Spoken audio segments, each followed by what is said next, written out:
Dear students, पिछले lecture में हमने role of hormones in maintaining pregnancy ये पढ़ा था। उससे पहले हमने ब्लास्टुला फॉर्मेशन पढ़ा था।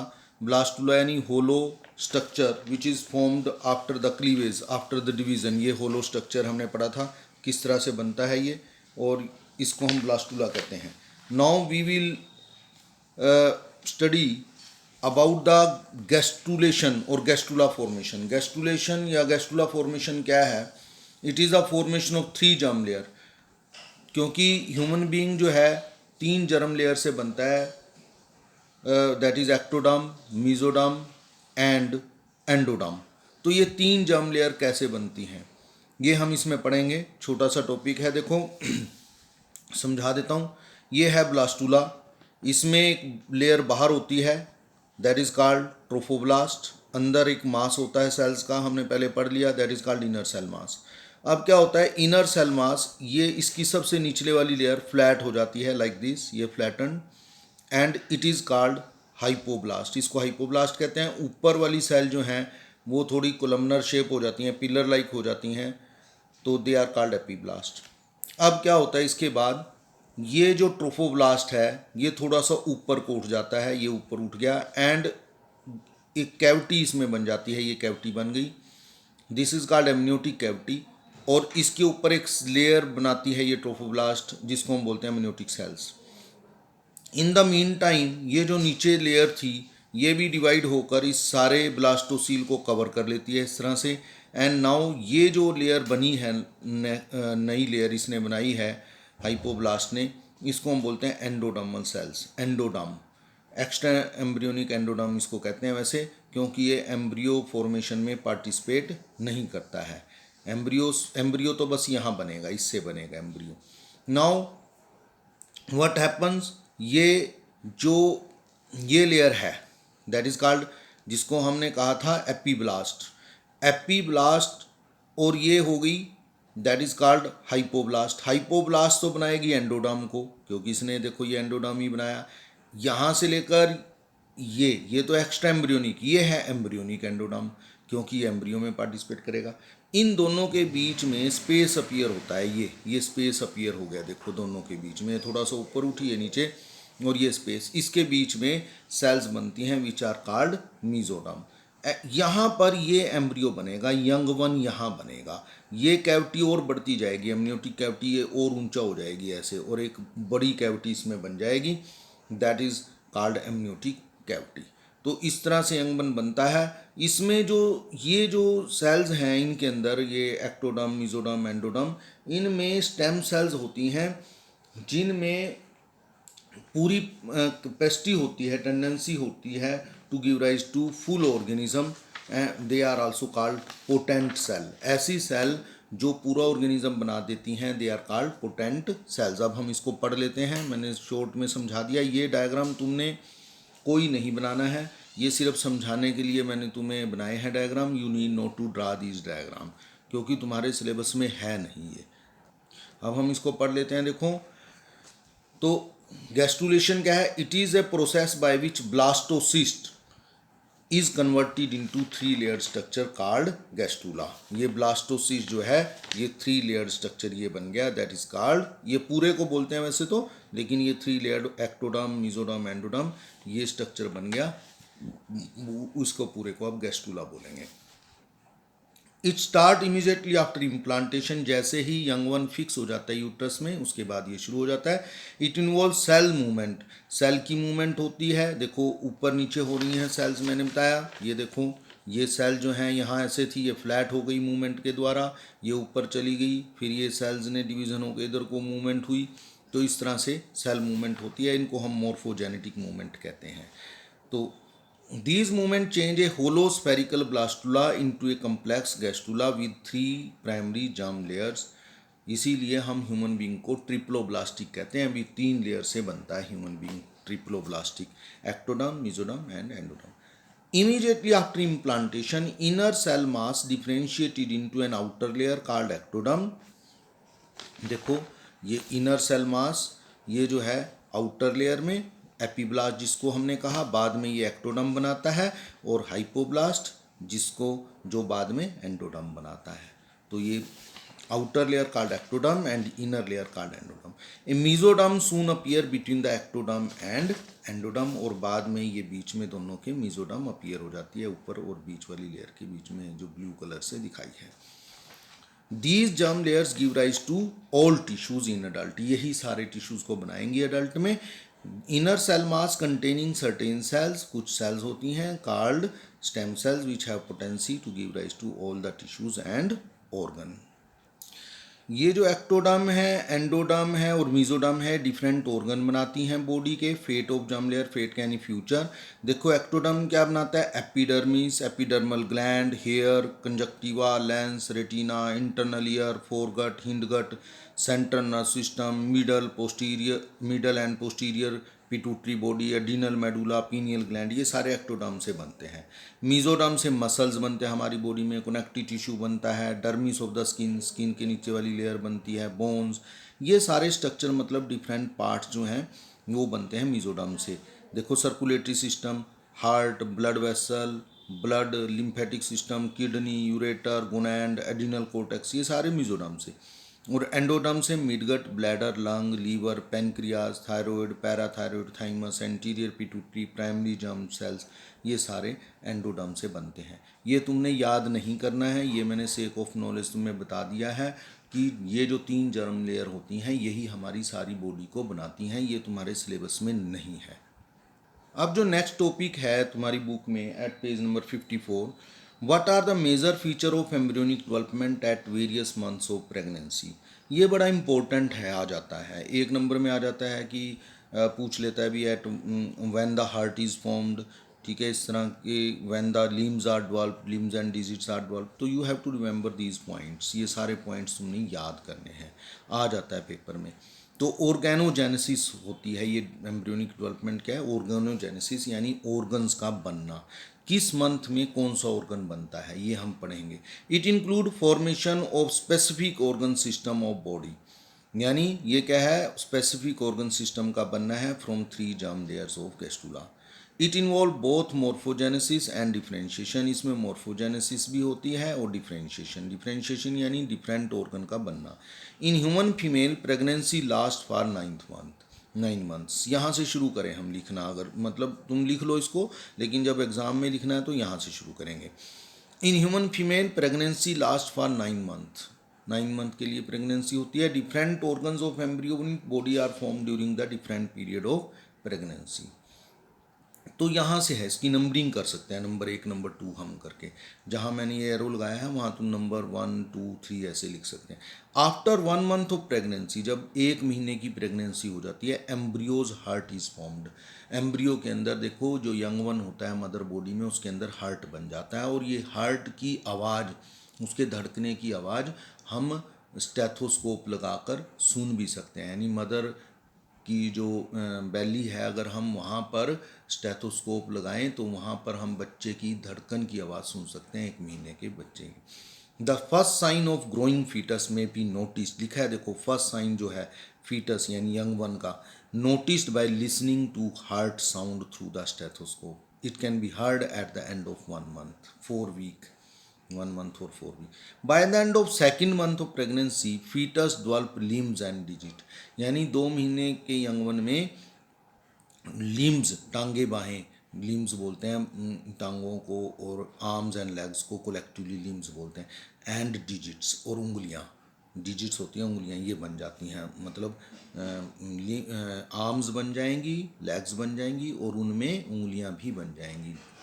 Then by the end of 3rd month को हम फर्स्ट ट्राइमेस्टर बोलते हैं। क्वेश्चन आया हुआ है कई बार, what is first trimester, that is 3 month 12 weeks. Most of the major organ are well developed, major organ बन जाते हैं बॉडी में। लिम्स बन गई, देखो वो पहले भी हमने कहा था अपीयर होनी शुरू हो गई थी एंड ऑफ द 2nd, और यहाँ पर बन गई हैं। एक्सटर्नल जेनिटल ऑर्गन्स बन जाते हैं, are well developed, genital organs बन जाते हैं। और इसी कारण आफ्टर 3 मंथ जो है कुछ लोग टेस्ट कराते हैं, फिर जो गवर्नमेंट ने बैन कर दिया है, क्योंकि जेनिटल ऑर्गन बन गए तो इस टाइम हम अल्ट्रासाउंड करके हमें पता चल जाता है भी वो मेल है या फीमेल है, जो गवर्नमेंट ने उसको मतलब बैन किया हुआ है। हम इसके लिए हम सेक्स जानने के लिए बच्चे का इधर इट इज़ मेल और फीमेल हम अल्ट्रासाउंड नहीं करा सकते।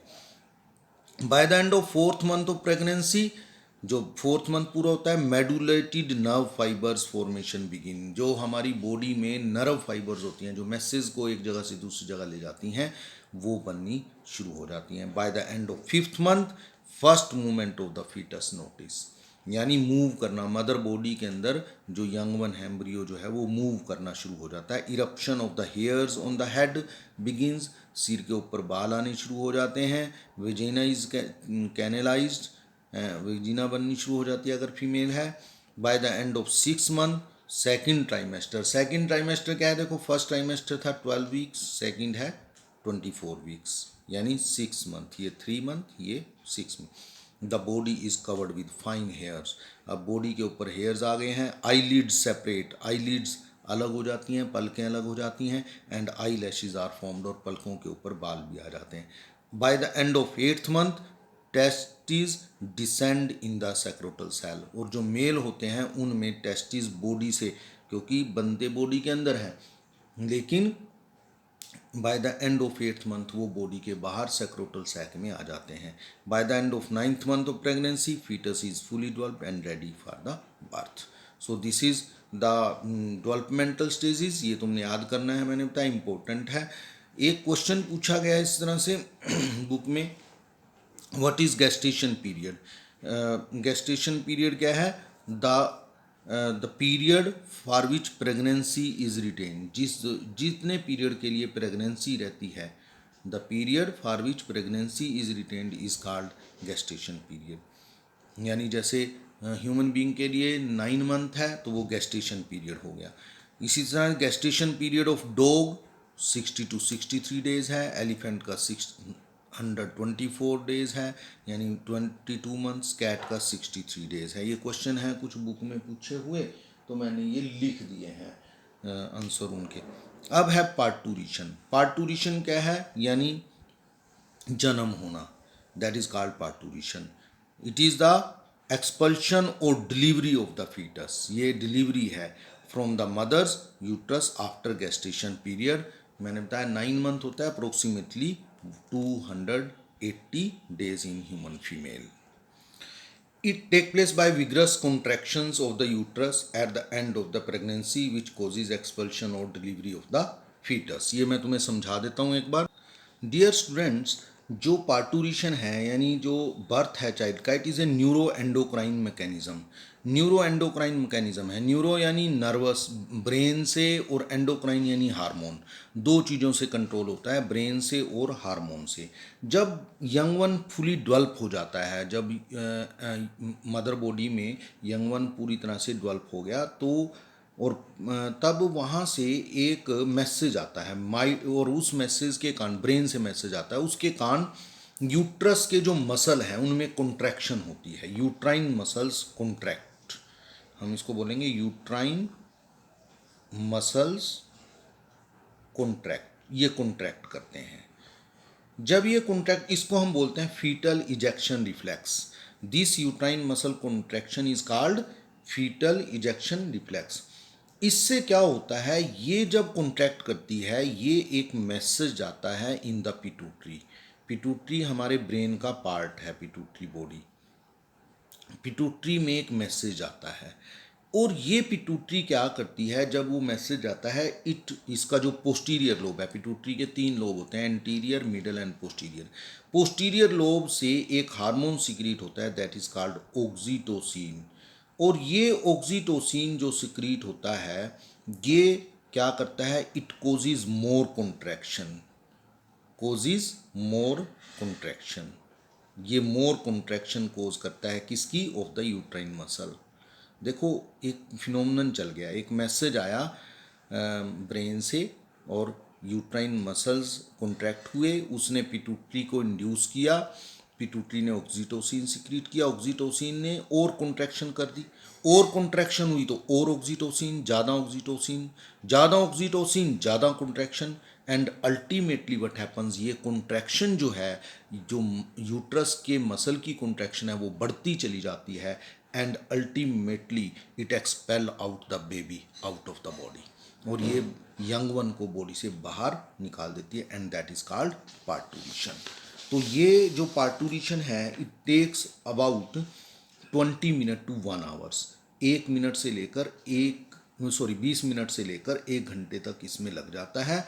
और जब यंग वन बाहर आ जाता है तो जो मदर बॉडी के साथ वो कोड से जुड़ा हुआ है, एक रस्सी से जुड़ा हुआ है, that is called umbilical cord, उस अम्बिलिकल कोड को काट दिया जाता है, काट कर उसको बांध दिया जाता है ताकि ब्लीडिंग ना हो, एंड दैट इज कॉल्ड पार्टूरिशन। और वो जो अम्बिलिकल कोड है यंग वन की नेवल से जुड़ी होती है, नेवल जहाँ पर होती है पेट में के ऊपर, वहाँ वो अम्बिलिकल कोड जुड़ी होती है, वहाँ बांध दिया जाता है और उसके बाद वो सूख जाती है थोड़े दिनों के बाद। तो अब पढ़ लेते हैं। Parturition is induced by complex neuro endocrine mechanism, मैंने बताया नर्वस सिस्टम और हार्मोन दोनों से चलता है। Fully develop foetus and placenta induce, जब फीटस पूरी तरह से डेवलप हो जाता है, ये माइल्ड यानी थोड़ी बहुत यूट्राइन कॉन्ट्रैक्शन कोज करता है, यानी यूट्रस के मसल में कॉन्ट्रैक्शन कोज करता है, कॉल्ड फीटल इजेक्शन रिफ्लेक्स। इसको हम फीटल इजेक्शन रिफ्लेक्स कहते हैं कि फीटस ने एक रिफ्लेक्स शुरू किया बाहर आने के लिए। This it is caused by secretion of adrenal gland of foetus, ये जो है जो फीटस के एड्रीनल ग्लैंड होते हैं उनके कारण ये इजेक्शन रिफ्लेक्स शुरू होता है।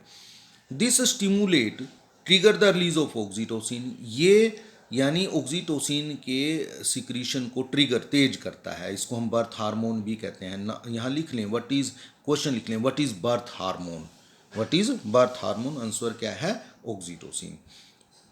From the mother's posterior lobe of pituitary, ये जो मदर है उसके ब्रेन में जो पिट्यूटरी है उसके पोस्टीरियर लोब से सिक्रीट होता है।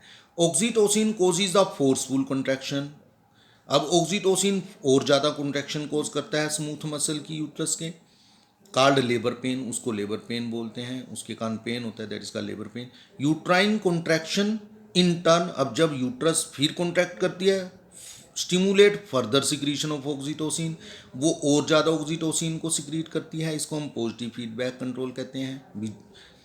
ऑक्सीटोसिन ने कॉन्ट्रैक्शन की, कॉन्ट्रैक्शन ने ऑक्सीटोसिन का सिक्रीशन किया, फिर ऑक्सीटोसिन ने और कॉन्ट्रैक्शन की, और ज़्यादा ऑक्सीटोसिन सिक्रीट हुआ।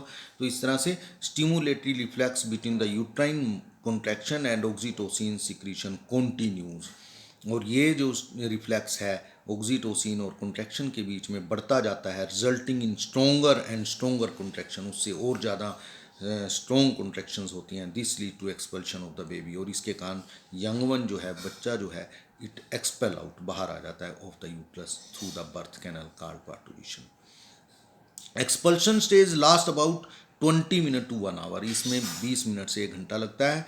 सून after the birth of child the placenta umbilical cord, और बर्थ के बाद प्लेसेंटा भी, अम्बिलिकल कोड भी, फीटल मेम्ब्रेन्स, जो मेम्ब्रेन्स होती हैं यूट्रस की कॉल्ड डेसिड्यूस, और आफ्टर बर्थ वो भी बाहर आ जाती हैं ब्लड के साथ। After birth is also expelled out of uterus, this is called placental stage, और इसको हम प्लेसेंटल स्टेज कहते हैं, जो 10 मिनट से 45 मिनट तक बर्थ के बाद बाहर आता रहता है।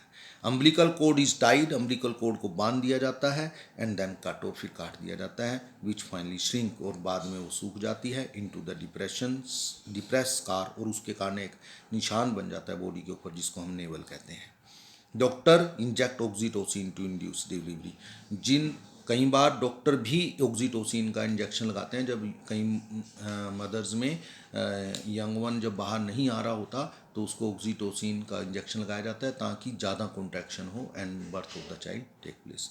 सो डियर स्टूडेंट्स, आज हम इतना ही करेंगे, अब इसका एक आधा लेक्चर रह गया चैप्टर का, उसको हम कल कंप्लीट कर देंगे। Thank you.